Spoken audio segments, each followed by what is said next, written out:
5 interrogation methods. That's what we're covering today. And these aren't stories I pulled from Hollywood movies or conspiracy theories. These are documented techniques used on American POWs in Vietnam, validated by survivors, declassified military reports, and psychiatric studies conducted on returned prisoners. This is raw, unfiltered reality, not the sanitized version you got in textbooks. If you think you know what happened in those prison camps, you're about to learn just how wrong you were. What you're about to hear will challenge everything you thought you understood about the Vietnam War and what our soldiers endured in captivity. This isn't entertainment. This is a moral debt we owe to the men who survived this and the ones who didn't. Some of you watching already know these horrors. You lived them. For the rest of you, this is your education. Let's get into it. Between 1964 and 1973, over 700 American servicemen became prisoners of war in North Vietnam. Most ended up in facilities around Hanoi, places like Hoa Lo Prison, which POWs grimly nicknamed the Hanoi Hilton. What happened inside those walls remained largely classified for decades. The military didn't want the public knowing the full extent of what their soldiers endured. Why? Because the techniques used weren't just physical torture. They were psychological warfare, refined over centuries of Vietnamese resistance against foreign occupiers. The North Vietnamese understood something crucial. Breaking a man's mind is far more effective than breaking his body, and they had years to perfect their methods on American prisoners. Declassified CIA reports from the 1970s reveal systematic torture programs designed specifically for Western prisoners. These weren't random acts of cruelty. They were calculated, documented, and horrifyingly effective. Each method fed into the next, creating a cascade of psychological destruction that left permanent scars on survivors. What makes these interrogation methods particularly terrifying is how they exploited American military training against the prisoners themselves. Everything these men were taught to rely on was turned into a weapon used against them. Fear number 1, the rope torture. The bitter irony of the rope torture was that it required no specialized equipment, just rope. The same material used on every military base in America became the instrument of the most excruciating physical torture documented in Vietnam POW camps. Let's break down why this was such a pervasive fear among prisoners. The binding technique. According to military debriefing reports from returned POWs, the rope torture followed a precise sequence. Guards would bind the prisoner's arms behind their back, wrapping rope around the biceps. Then they'd cinch the rope tighter, forcing the shoulder blades together. Veterans described feeling their sternum pushed outward as their chest cavity compressed. The process took 15 to 20 minutes. Guards would return every few minutes to tighten the bindings further. Measurements from medical examinations showed some men's shoulders were forced to within 4 inches of touching behind their backs. The human shoulder joint isn't designed for that angle. Something had to give. The circulation cut off, but the immediate pain was just the beginning. As circulation stopped, prisoners experienced what torture survivors call the purple phase. Their hands would swell to twice normal size, turning dark purple, then black. One Navy pilot described in documented testimony, "My hands looked like dead things attached to my arms. I couldn't feel them, but I could see them dying in front of me." The psychological impact of watching your own body parts necrotize while fully conscious cannot be overstated. Guards would leave men in this position for 2 to 6 hours. Some prisoners were kept bound for 12 hours. When the ropes finally came off, the return of blood flow brought agony that veterans consistently describe as worse than the initial binding. The screams during release were so common that other POWs could track interrogation schedules by listening to the sounds echoing through the prison. The permanent damage. The psychological dimension extended beyond the immediate torture session. Prisoners lived with the knowledge that rope torture caused permanent nerve damage. After-action medical reports documented that 60% of rope torture survivors suffered lasting shoulder, arm, or hand dysfunction. Some men never regained full use of their hands. Captain James Stockdale, who spent 7 years as a POW, required multiple surgeries after his release. One former POW stated in his oral history, "I knew every time they brought out that rope, I was losing a piece of myself I'd never get back. That's not pain. That's amputation in slow motion." The terror wasn't just what was happening. It was knowing that each session permanently reduced your chances of ever being whole again. The breaking point, the ultimate fear, wasn't the physical damage. It was propaganda extraction under extreme duress. Military records show 85% of rope torture sessions were designed to force prisoners into making anti-American statements. The North Vietnamese filmed these confessions, broadcasting them to undermine U.S. war efforts. Veterans describe the crushing shame of knowing they might break, the terror of betraying their country, their unit, their training. One Marine described the moment of breaking. "I told them whatever they wanted to hear. I became a traitor to stop the pain. That destroyed something in me the rope never touched." The second fear was somehow even more insidious. Fear, Chapter 2. The isolation boxes. The cruelty of isolation torture was that Americans were particularly vulnerable to it. U.S. military culture emphasizes unit cohesion, brotherhood, never leaving a man behind. The North Vietnamese weaponized that cultural value. They knew that for American servicemen, isolation wasn't just uncomfortable, it was existentially threatening. The physical confinement. Declassified architectural surveys of Hoa Lo Prison reveal isolation cells measuring 6 feet by 4 feet. Some were smaller. Prisoners couldn't fully extend their bodies. They couldn't stand upright. The ceiling height averaged 5 feet 8 inches, and the average American serviceman stood 5 feet 10 inches. Concrete walls, concrete floor, 1 bucket for waste, no window, a single 40-watt bulb that stayed on 24 hours a day, or stayed off 24 hours a day, depending on which psychological protocol guards were following that week. Temperatures in Hanoi range from 50 degrees in winter to 100 degrees in summer. These unventilated boxes amplified both extremes. One Air Force captain described it: "You're cooking in summer, freezing in winter, and your own filth is your only companion." The walls start feeling like they're moving closer. The time distortion. Veterans consistently report that isolation destroyed their sense of time. Within days, without natural light, without human contact, without any external reference point, the mind loses its ability to track duration. Some men were held in isolation for months, a few for over a year. Military psychiatric research shows that after 15 days of complete isolation, the human brain begins experiencing hallucinatory episodes.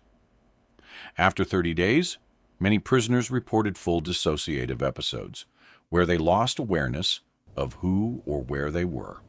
One documented case describes a Navy pilot who spent 4 months in isolation and later could not accurately estimate whether he'd been held for weeks or years.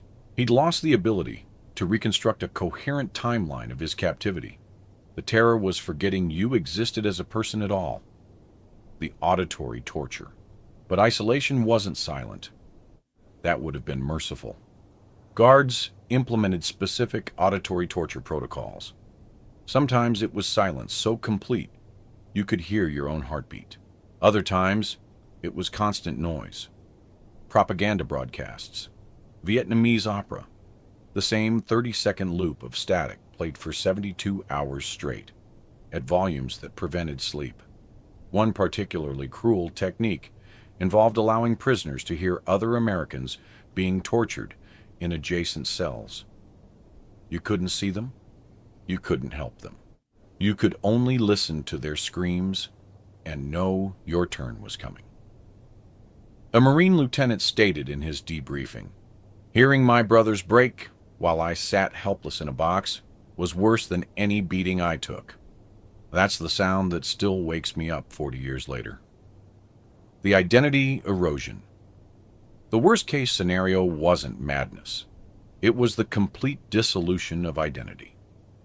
Military studies on returned POWs who endured extended isolation revealed that many men forgot basic biographical information about themselves. They couldn't recall their children's names, their wife's face, their hometown. The mind, starved of external input, began cannibalizing its own memories. One Air Force officer described the moment. He realized he'd lost himself. "I tried to remember my mother's voice and couldn't. That's when I understood they'd succeeded. I wasn't a person anymore. I was just a thing in a box waiting to stop existing." The third fear operated on an even more primal level. Fear number 3, the starvation protocol. The sadistic brilliance of starvation as torture was that it made the body the enemy. Prisoners weren't just hungry.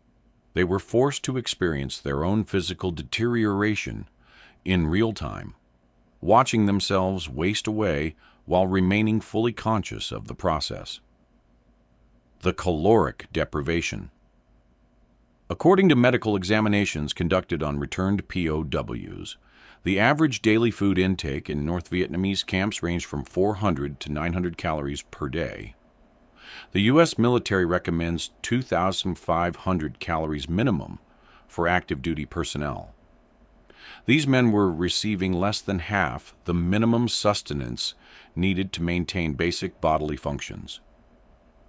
The typical prison meal consisted of a small bowl of rice, sometimes with rotted vegetables, occasionally with bits of fish or pork fat. 1 meal per day was common. 2 meals was considered generous. The rice was often moldy, contaminated with rat droppings, filled with maggots and insects. Prisoners ate it anyway. One Navy pilot described the calculation. "You knew the rice was killing you slowly, but not eating killed you faster. So you ate the maggots and thanked God for the protein." The physical breakdown. Within weeks, prisoners experienced catastrophic weight loss. Medical records show the average returned POW lost 35 to 60 pounds during captivity. Some men lost over 100 pounds. Their bodies began consuming muscle tissue to survive. Beriberi, a disease caused by thiamine deficiency, was nearly universal. Symptoms included nerve damage, heart problems, muscle weakness, and mental confusion. Scurvy from lack of vitamin C caused teeth to fall out, wounds to never heal, old injuries to reopen spontaneously. One Air Force officer stated, "I watched my body eat itself. My arms looked like skeleton wrapped in paper. I could see every bone, every tendon. I was becoming a corpse while still breathing." The terror was being fully aware of your own decomposition, the mental obsession. But starvation's psychological impact exceeded its physical damage. Every returned POW describes the all-consuming obsession with food that dominated every waking thought. Men would spend hours describing meals they'd eaten years before, reciting recipes in perfect detail, fantasizing about restaurants they'd visited. This wasn't distraction. It was torture. The mind, desperate for calories, forced constant attention on the one thing prisoners couldn't have. Veterans describe lying awake on concrete floors, too weak to move, their brains replaying endless loops of holiday dinners and childhood meals. One Marine described it as living inside your own personal hell, where the torture device is your own memory. The moral degradation. The ultimate nightmare was what hunger made men willing to do. Documented incidents include prisoners stealing from each other, hoarding scraps, betraying fellow Americans for an extra bowl of rice. The North Vietnamese understood this perfectly. They would occasionally provide extra food to specific prisoners, creating hierarchies and divisions within the POW population. Men who'd trained together, fought together, were turned against each other by simple hunger. One veteran confessed decades later, "I informed on a fellow prisoner to get an extra meal. He was beaten because of what I said. I was so hungry, I sold out my brother. How do you live with that?" The fourth fear brought the horror underground. Fear number 4. The water torture. The terrible paradox of water torture was that it weaponized the most essential element of life. Water keeps you alive. But in the hands of North Vietnamese interrogators, water became the instrument of drowning without death, a suffocation that could be repeated endlessly without killing the prisoner. The technique. Military debriefing reports document the precise methodology. Prisoners were strapped to an angled board, head lower than feet. A cloth was placed over the face. Guards poured water slowly over the cloth, creating a seal over the nose and mouth. The prisoner couldn't breathe. The body's panic response triggered immediately. This is what we now call waterboarding. Each pour lasted 20 to 40 seconds. Just long enough to induce complete terror, but not long enough to cause unconsciousness. Then a break. Then another pour. Sessions lasted 30 minutes to 2 hours. One Navy pilot described it in documented testimony. "You're drowning. Your brain is screaming that you're dying. Every cell in your body is in full panic. But you're not dying. You're just experiencing death over and over and over." The psychological break. What made water torture particularly effective was its ability to break prisoners quickly.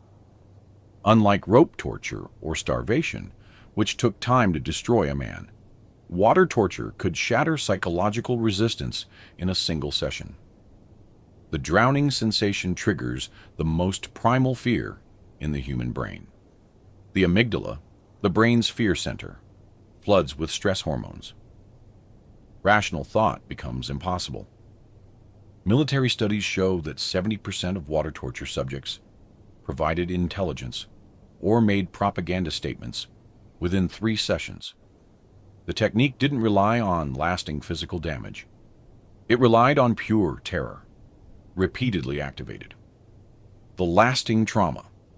Veterans who survived water torture report specific, permanent psychological damage. Many cannot shower without experiencing panic attacks. The sensation of water on the face triggers immediate PTSD responses. Some men reported they couldn't swim, couldn't be near bodies of water, couldn't even watch rain without reliving the torture. One Air Force captain stated 30 years after his release, "I still can't put my head underwater. My grandkids don't understand why Grandpa won't go in the pool. How do I explain that water tried to kill me for 2 years?" The betrayal of the body. The ultimate horror was the body's automatic responses. Prisoners couldn't control their panic. They couldn't will themselves to withstand it. The brain's survival instinct overrode everything else. Men who'd resisted other forms of torture for months broke under water torture in days. One Marine described the shame. "Your body betrays you. Your mind knows it's not real drowning, but your body doesn't care. You break, and you know you broke, not because you were weak, but because you're human. That's worse somehow." The fifth fear was the knowledge that you were never safe. Fear number 5. the public humiliation. The most insidious torture wasn't physical. It was forcing prisoners to participate in their own psychological destruction through public humiliation, propaganda photos, and forced statements that would follow them for the rest of their lives. The staged confessions. Declassified North Vietnamese documents reveal systematic programs designed to extract propaganda value from American POWs. Prisoners were forced to write confessions of war crimes, letters denouncing American policy, statements praising Vietnamese socialism. These weren't casual requests. Refusal meant rope torture, water torture, starvation, isolation. So men complied. Then came the filming.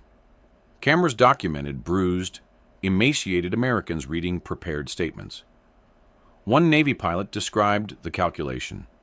I could resist and be tortured for weeks, or I could read their script and end the session. My body made the choice for me. But that footage exists forever. My family watched me betray my country on television. The parade torture, but the Vietnamese didn't stop at filmed confessions. They paraded American POWs through Hanoi streets, forcing them to walk past crowds of civilians who'd been told these men were war criminals. Prisoners were spat on, struck, pelted with garbage and rocks. Military records document several instances where parade injuries required medical treatment. The psychological impact was profound. These men had been trained that their uniform represented honor, that Americans would support them. Instead, they experienced hatred and rage from crowds who saw them as murderers. One Air Force officer stated, "Walking through that crowd, I felt like the villain. They'd successfully convinced me I deserved this." That's mind control, the survival guilt. Veterans consistently describe a specific type of guilt unique to those who made propaganda statements. They survived by collaborating. Some of their fellow prisoners died rather than comply. After release, these men faced questions from the military, from the media, from their own families. Were they traitors? Were they weak? The Code of Conduct for American military personnel states that prisoners should resist giving information to the enemy. But the code was written by people who'd never experienced systematic torture. One Marine described living with this: I gave them what they wanted to survive, but survival came with a price. I've spent 50 years asking if I should have died instead. The worst-case scenario was that these propaganda materials never disappeared. Film footage, photographs, written statements became permanent parts of historical archives. Veterans encountered their own torture-induced confessions in books, documentaries, museum exhibits. Their children saw them. Their grandchildren Googled them. There was no escaping what they'd been forced to do. One veteran stated in a 2005 interview, "I'm 75 years old and still explaining to people that I didn't mean what I said in 1968. The Vietnamese broke my body for 2 years. That footage has broken my reputation for 40. What connects all 5 interrogation methods is the systematic destruction of everything that made these men soldiers. The rope torture destroyed their bodies. The isolation destroyed their sense of self. Starvation destroyed their physical integrity. Water torture destroyed their will. Public humiliation destroyed their honor. Unlike conventional warfare where death is the ultimate fear, the North Vietnamese understood that, for American POWs, there were fates worse than death. They perfected techniques that kept prisoners alive, but destroyed them piece by piece.